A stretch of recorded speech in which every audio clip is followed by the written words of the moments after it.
Redox titration.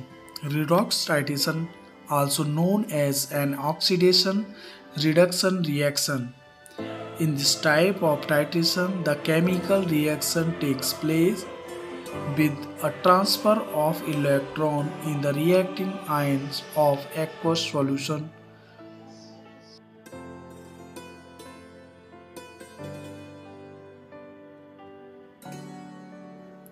The titration are named after the reagent that is used in are as follows: permanganate titration, dichromate titration, iodometric titration.